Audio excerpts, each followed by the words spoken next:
ఆంధ్రప్రదేశ్కు చెందిన pastor Anand SC హోదా రద్దుకు రంగం సిద్ధమట. బాపట్ల జిల్లా రెవెన్యూ యంత్రాంగం నోటీసులు ఇచ్చిందట. క్రైస్తవంలోకి మారితే ఎస్సీ హోదా ఉండదని, అట్రాసిటీ వర్తించదని గతంలో ఏపీ హైకోర్టు తీర్పిచ్చింది. సమర్థించింది దాన్ని సుప్రీంకోర్టు. అదే కదా ఇప్పుడు దేశమంతా ఒక్కసారిగా చర్చ జరిగింది. చర్యలపైన మరోసారి కోర్టు ఆరాధించిందట. దీంతో హోదా రద్దు ప్రక్రియ వేగవంతం.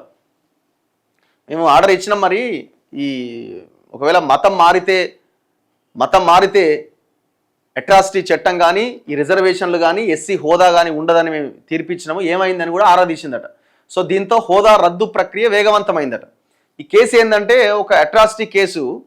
ఒక ఆయన రామిరెడ్డి అనేట ఆయన ఈ పాస్టర్ ఆనంద్కి మధ్య జరుగుతున్నటువంటిది. పాస్టర్ ఆనంద్ ఏమో నేను ఎస్సీనని ఆయన క్లెయిమ్ చేసుకొని అట్రాసిటీ కేసు పెట్టిండు. ఎట్లా ఇది అట్రాసిటీ అవుతుందని ఆ రామిరెడ్డి అనే వ్యక్తి హైకోర్టు, ఆ తర్వాత సుప్రీంకోర్టు దాకా పోయిండు.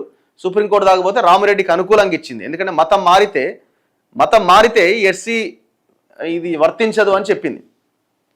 మరి ఇప్పుడు అది ఎస్సీ అని ఎట్లా డిసైడ్ కావాలా?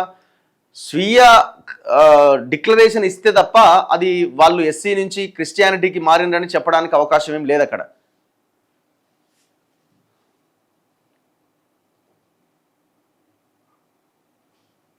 ఇక క్రైస్తవ మతాన్ని పాటించేవారు ఎస్సీ హోదా కోల్పోతారని, వీరు పెట్టే అట్రాసిటీ కేసు కూడా చెల్లదని గత ఏడాది ఏప్రిల్ 30వ తేదీన రాష్ట్ర హైకోర్టు తీర్పిచ్చింది. ఈ తీర్పును సవాల్ చేస్తూ పాస్టర్ ఆనంద్ సుప్రీంకోర్టును ఆశ్రయించగా సుప్రీంకోర్టు ఈ తీర్పును సమర్థించింది. ఈ మేరకు ఏడాది మార్చి 24వ తేదీన తీర్పిచ్చింది. కులం పేరుతో తనను దూషించడంతో పాటు దాడి కూడా చేశారని బాపట్ల జిల్లా పిట్టలవానిపాలెం మండలం కొత్తపాలెం గ్రామానికి చెందిన చింతాడ ఆనంద్ 2021 జనవరిలో చందోలు పోలీస్ స్టేషన్లో ఫిర్యాదు చేసిండు. దీనికి సంబంధించి అదే గ్రామానికి చెందిన అక్కల రామిరెడ్డితో పాటు ఆయన బంధువులు మరో 5గురిని నిందితులుగా చేరుస్తూ పోలీసులు అట్రాసిటీ కేసు పెట్టారు. కేసు పెట్టిన చింతాడ ఆనంద్ పాస్టర్గా క్రైస్తవ మతబోధన చేస్తున్నారని, ఆయన ఇచ్చిన ఫిర్యాదులోనే ఆ విషయం ఉందని, అలాంటప్పుడు అట్రాసిటీ కేసు ఎలా వర్తిస్తుందని రామిరెడ్డి న్యాయ పోరాటానికి దిగారు. బాపట్ల కోర్టు మొదలుకొని సుప్రీంకోర్టు వరకు ఈ కేసు సాగింది. మతం మారితే ఎస్సీ హోదా కోల్పోవడంతో పాటు వారు పెట్టే అట్రాసిటీ కేసు కూడా చెల్లదని తీర్పునివ్వడంతో పాటు అక్కల రామిరెడ్డి మరో 5గురి పైన నమోదైన అట్రాసిటీ కేసును ఏపీ హైకోర్టు గత ఏడాది కొట్టేసింది. ఈ ఏడాది మార్చి 24న అత్యున్నత న్యాయస్థానం కూడా ఆ తీర్పును సమర్థించింది. ఈ కేసుకు సంబంధించి కోర్టులు ఇచ్చిన మార్గదర్శకాలకు అనుగుణంగా pastor Chintada Anand SC certificate రద్దుకు సంబంధించిన ప్రక్రియను బాపట్ల జిల్లా రెవెన్యూ యంత్రాంగం తాజాగా ప్రారంభించింది. ఇదిలా ఉంటే సుప్రీంకోర్టు ఇచ్చిన తీర్పుపై చింతాడ ఆనంద్ రివ్యూ పిటిషన్ దాఖలు చేసినట్టు సమాచారం. గత ఏడాది వినతి, ఇప్పుడు కదలిక. గత ఏడాది ఏప్రిల్లో హైకోర్టు తీర్పిచ్చిన వెంటనే బాధితుడు రామిరెడ్డి ఫిర్యాదుదారుడు ఆనంద్ ఎస్సీ హోదాను రద్దు చేయాలని బాపట్ల జిల్లా రెవెన్యూ విభాగాన్ని ఆశ్రయించిండు. గత నెలలో సుప్రీంకోర్టు కూడా హైకోర్టు తీర్పును సమర్థించడంతో రెవెన్యూ విభాగం ఆనంద్ ఎస్సీ సర్టిఫికెట్ రద్దు పైన ప్రక్రియ ప్రారంభించింది. నిబంధనల ప్రకారం జాయింట్ కలెక్టర్ సారథ్యంలో జిల్లా స్థాయి స్క్రూటినీ కమిటీ విచారణ చేసి ఎస్సీ హోదా రద్దు విషయంలో నిర్ణయం తీసుకోబోతున్నది. దీనిలో భాగంగా ఈ నెల 16వ తేదీన తొలి విచారణ జరిగింది. దీనికి ఆనంద్ గైర్హాజరవగా పిటిషనర్ రామిరెడ్డి హాజరయ్యారు. పిట్టలవానిపాలెం మండల తహసీల్దార్, బాపట్ల ఆర్డీఓలు కూడా విచారణలో పాల్గొన్నారు. మరో 2 దఫాలుగా విచారణ ఉంటుందని, ఆ తర్వాత ఆనంద్ ఎస్సీ హోదా రద్దుపై నిర్ణయం తీసుకుంటామని బాపట్ల జిల్లా డిఆర్ఓ తెలిపారు. ఆనంద్ ఎస్సీ సర్టిఫికెట్ను రద్దు చేయడంతో పాటు 2021లో కేసు నమోదు విషయంలో నిబంధనల ఉల్లంఘనకు పాల్పడిన అప్పటి తహసీల్దార్, ఉమ్మడి గుంటూరు జిల్లా కలెక్టర్, డిఎస్పీ, ఎస్ఐలపైన కూడా చర్యలు తీసుకోవాలని అక్కల రామిరెడ్డి హైకోర్టులో పిటిషన్ వేసిండు. ఈ పిటిషన్ ఈ నెల 24న హైకోర్టులో విచారణకు వచ్చింది. ఆనంద్ ఎస్సీ హోదా రద్దుపై తీసుకున్న చర్యలేంటో వివరించాలని బాపట్ల జిల్లా రెవెన్యూ అధికారులను కోర్టు ఆదేశించింది. తదుపరి విచారణను జూన్ 16వ తేదీకి వాయిదా వేసింది. ఇది దేశవ్యాప్తంగా పెద్ద చర్చ అయింది. అసలు ఎస్సీ హోదా, మతం మారితే ఎస్సీ హోదా ఎట్లా రద్దు అవుతుంది?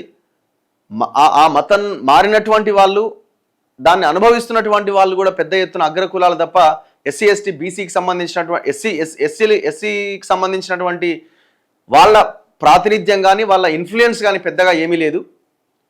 మరి ఇప్పుడు వాళ్ళు ఒకవేళ మతం మారాల్సిన సిచ్యువేషన్ ఎందుకు వచ్చింది?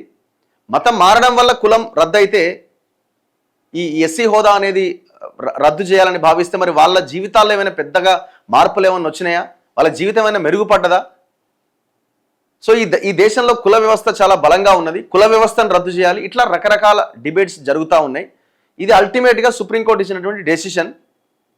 మరి దీని వెనకాల కేంద్రం ఆలోచన ఏంది అంటే వాళ్ళ లైన్ వాళ్ళ ఆలోచన కూడా మనకు తెలిసినటువంటి విషయం, పెద్దగా మనం కొత్తగా చెప్పాల్సిన అవసరం లేదు. సో దీని మీద మందకృష్ణ మాదిక్ గారు చాలా పెద్ద ఎత్తున ప్రెస్ మీట్లు అది ఇది పెట్టి ఏదో కొంత హడావుడి చేసే ప్రయత్నం అయితే జరిగింది. కానీ అల్టిమేట్గా కోర్టు జడ్జిమెంట్ కాబట్టి దాన్ని అమలు చేయడానికి రెవెన్యూ అధికారులు ముందుకెళ్తున్నట్టు కనబడుతున్నది. కానీ ఏదేమైనా ఇప్పుడు ఒకవేళ నేను మతం మారినా అని తనకు తానుగా స్వీయ డిక్లరేషన్ ఇచ్చుకుంటే తప్ప తను మతం మారినట్టుగా భావించడానికి వీలు లేదు అక్కడ.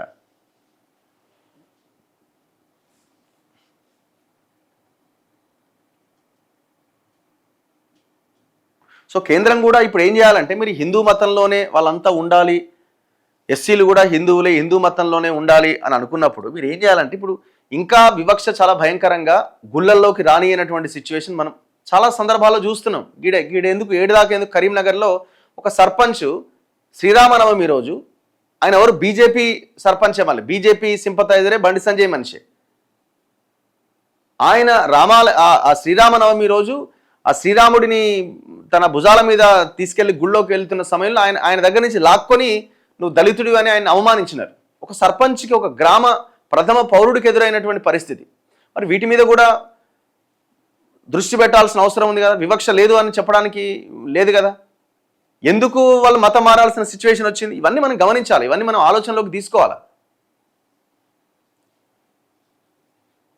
మతం మారడం తప్పు అంటున్న మనం మతం మారడానికి దారితీసిన పరిస్థితులు ఏంటో కూడా డిబేట్ పెట్టాల్సిన అవసరం ఉంది కదా. దాంట్లో కూడా మార్పు రావాలి కదా.